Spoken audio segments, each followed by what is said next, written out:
Hello, everyone. I'm very happy to be here to talk about the security issues found by us in 6 commercial MPU-based RTOS. My name is Minghao. You can call me Minghao.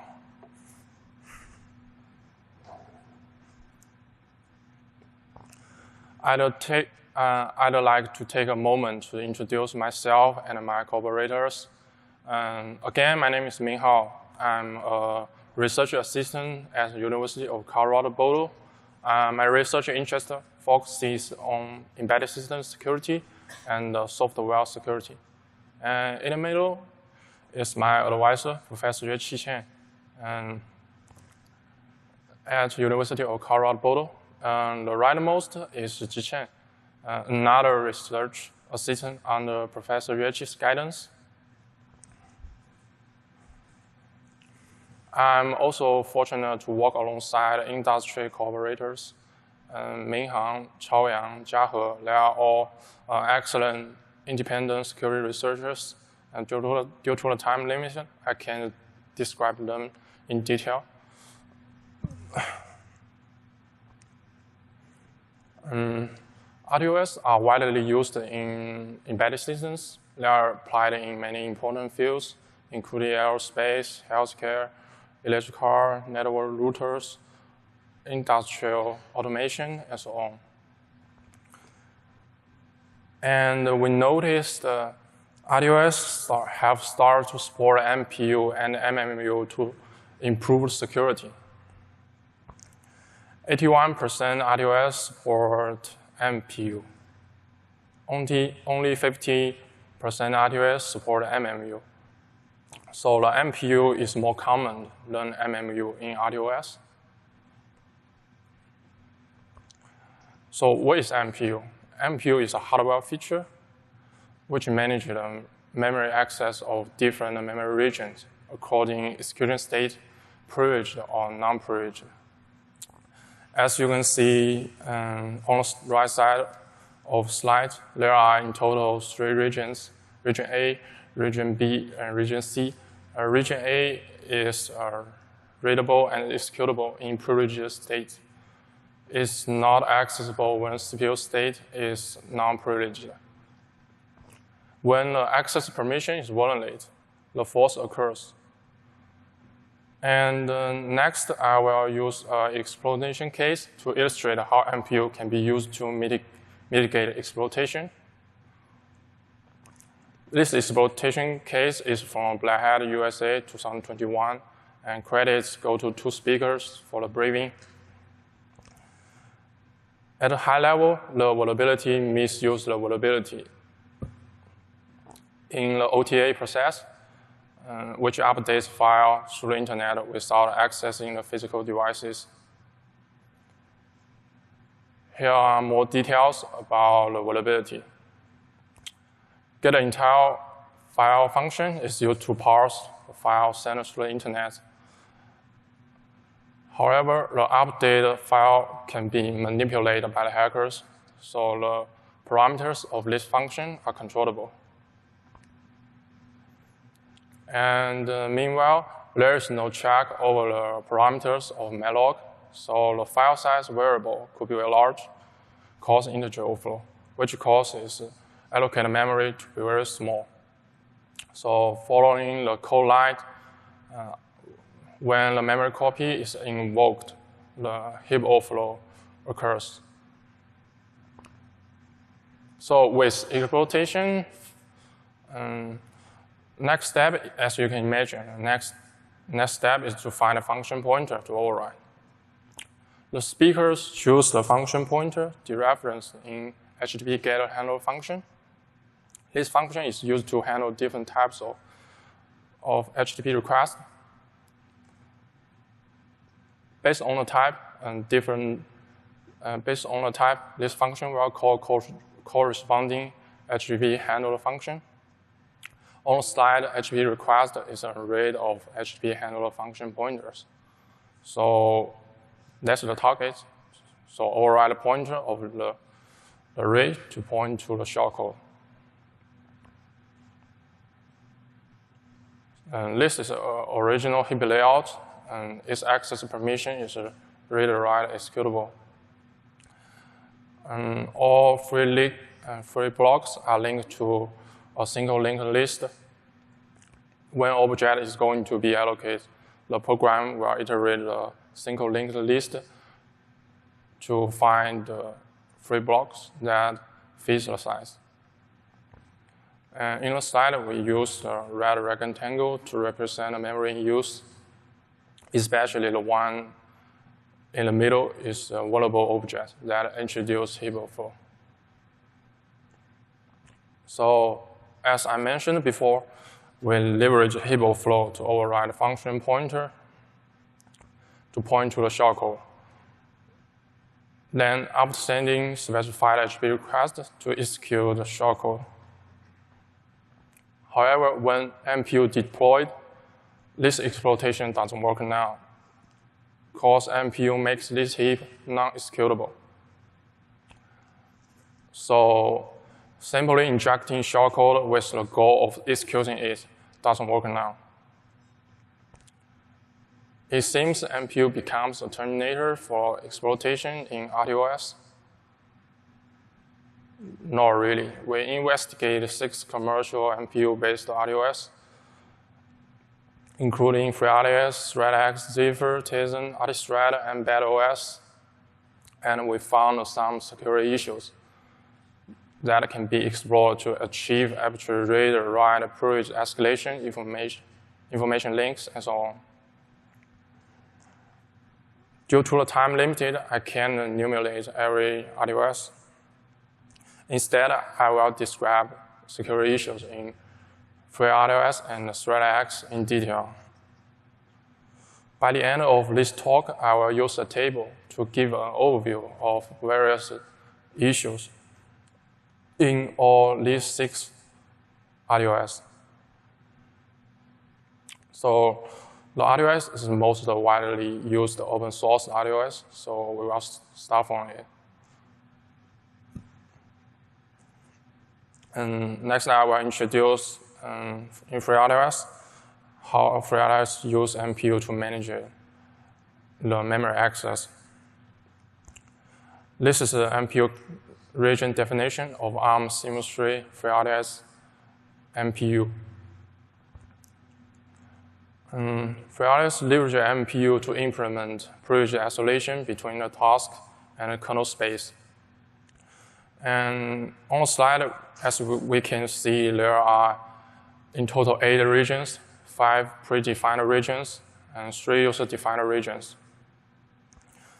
And MPU region 7 manages the kernel stack and heap, enforcing read-write and non-executable in privilege execution state.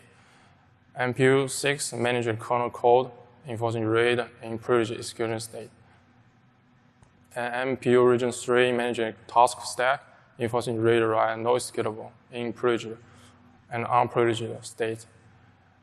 And MPU region 5 manages the trumpet functions and task code, enforcing read in privileged and an unprivileged execution state. And trumpet functions are very important. I will describe later. MPU region 4 manages the real region, enforcing read, write, and non-executable in privileged and unprivileged state. And if physical memory is not mapped to MPU, its default access permission is read, write in privileged state.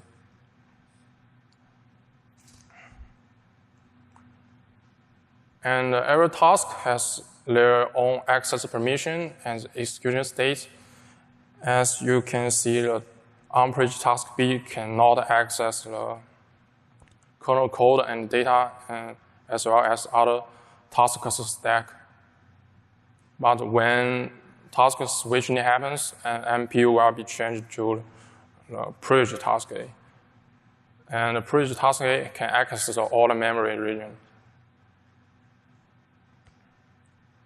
So we found 2 many security issues in FreeRTOS. The first one issue is missing the gentleman's check during mode switch.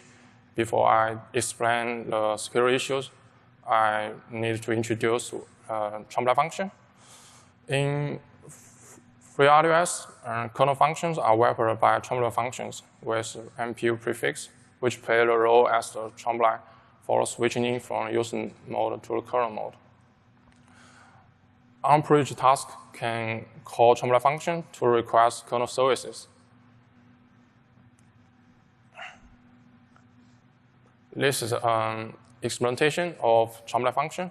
In trombley function, it will check the current execution state is privileged or not. If not, you will raise privilege, then call kernel function. Finally, you will drop the privilege. And if current execution state is privileged, you will directly call the kernel function. And the most important is there is no check for the parameters of trombley function. For example, for MPU, we task get info and this trombley function, and the parameters of these functions are directly passed to the kernel function. So what happens in kernel function? As I mentioned, the trombley functions parameters directly pass to the kernel function. So unprivileged task can pass to the arbitrary pointer to parameters XTask and PXTask statics. And then PXTCP is later assigned to XTask. And when the task PXTask statics and PXTCP are dereferenced, it can easily achieve arbitrary read or write to any pointer. So after achieving arbitrary write or read, the next step is to do privilege escalation. In FreeRTOS, whether a task is privileged or not depends on the value stored in top of its stack. When the task switching happens, the control register will be set to the execution state of the next task. So hackers can leverage arbitrary write to modify the execution state value, which is stored on the top of its stack, and to make it privileged. When the next task switching happens, the task will execute in privileged state. And we also found some trombley functions which can be used to those other tasks. For example, the MPU with task suspend. This function is used to suspend other tasks, so unprivileged tasks can leverage these trombley functions to DOS to suspend unprivileged task and privileged task, which seriously disturb program execution. And another important features of MPU is MPU region overlapping. And on the side, MPU region 1 manages a large memory enforcing read, write in privileged and non-privileged state. And there are another MPU region 2 in managing part of the large memory enforcing read, write in privileged state. The two regions have different permissions, but the permissions associated with MPU region 2 are applied. Because for overlapping regions, there is a fixed priority scheme. The MPU region number, the higher MPU region number have higher priority when MPU region overlapped. The 2 is bigger than 1, so. The second issue is mistaken MPU configuration. And a task can leverage a trombley function to create a child task B. Then it can configure MPU configuration, user-defined regions of a child task. However, the FreeRTOS kernel doesn't examine if this configuration has conflict with other tasks, which can result in memory overlapping between the tasks. In this slide, which means task B can access the memory of task C, and to access the memory of the task C, storing or temporary critical data. And we found this issue, and we reported to the Amazon team. And Amazon team quickly confirmed the security issue. We very appreciate the quiet response of Amazon team for being supportive. For the match to now, we have had many meetings to discuss mitigations, and we also help them to do code addition for the new version FreeRTOS to improve the mitigations. And now, last month, the Amazon team has released the final version of FreeRTOS kernel. So let's see their mitigations. The first mitigation is limited trumpet functions, which means some trumpet functions are not allowed to access by unprivileged tasks. In particular, some trumpet functions can directly disturb program execution, like MPU with task delays, and this trumpet function can delay other tasks. Trumpet functions are very dangerous. The second mitigation is added function for checking access permission and buffer regions. If unprivileged task want to access the memory, it will pass to the access the memory and the memory size and access operation, write or read to the added function.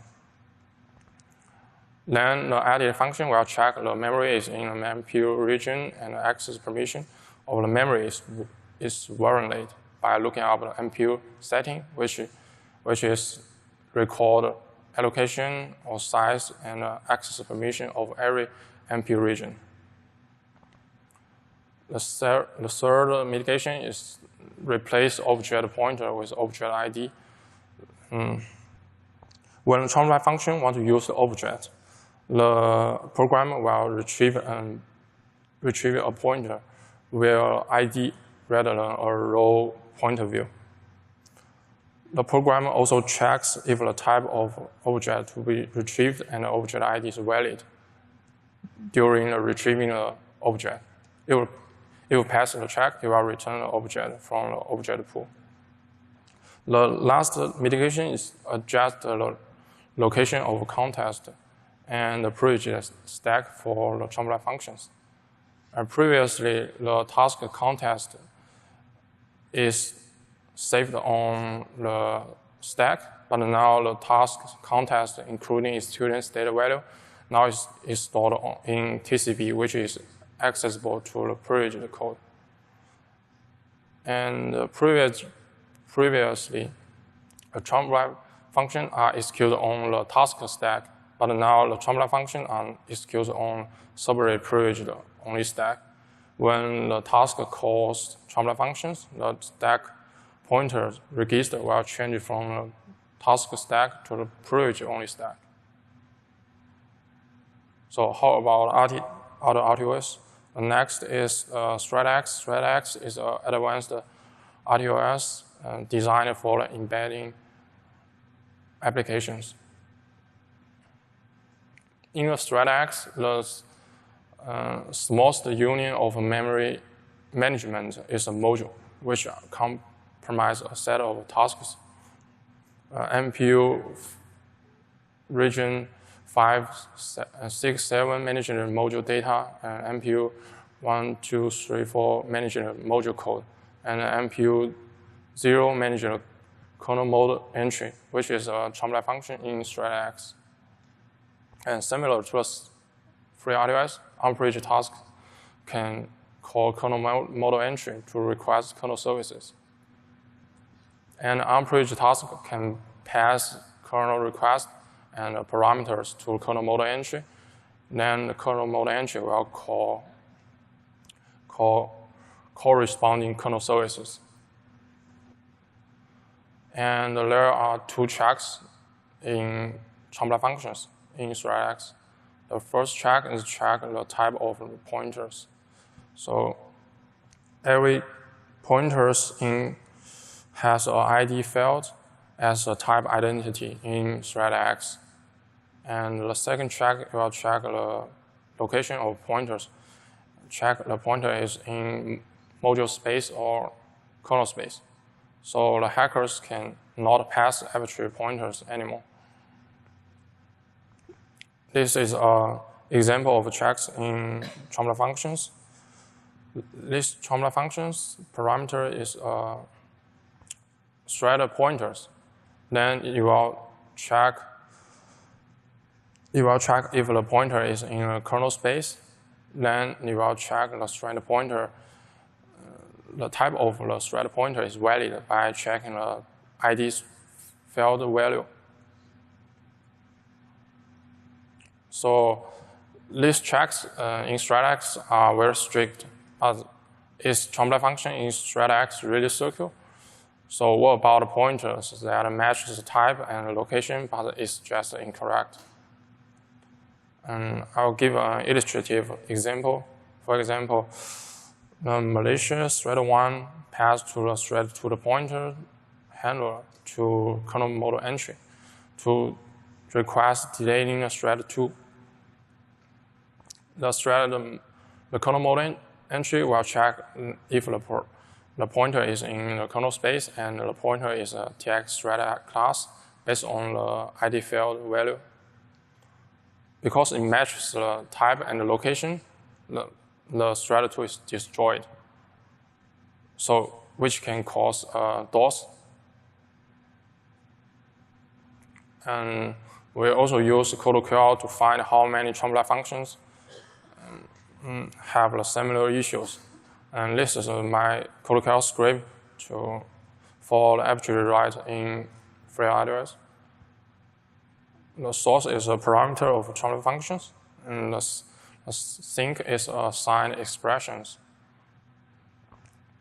And I also added addition type, which means if a type object access is a field, and the field also becomes a type. And this is our result using the CodeQL. And we found 43 Chomla functions causing arbitrary write, 29 Chomla functions causing arbitrary read, 23 Chomla functions causing other security issues. And we have released our CodeQL script and a result in GitHub. And here is a Git link. And finally, we do a comparison among 5 MPU-based RTOS. Because Amazon team has patched the 2 security issues, so we exclude it. And the only Zephyr doesn't have the 2 security issues, and the Stratix doesn't have the mistaken MPU configuration issue, but it has incomplete check. And other RTOS have 2 issues, so we encourage the other RTOS to fix these security issues as soon as possible. So I think the future work is divided into the 2 sides. The one side is to continue exploitation and to do identify different regions with different privilege in MPU-based RTOS firmware. Because in real world, usually there's no symbols in RTOS firmware, so you need a reverse and to find MPU settings. And after finding MPU settings, and as you can to define the Chomla functions, because Chomla functions are usually accessible for privileged tasks. And the gadgets in the second reason is the gadgets in kernel space are not accessed by user space.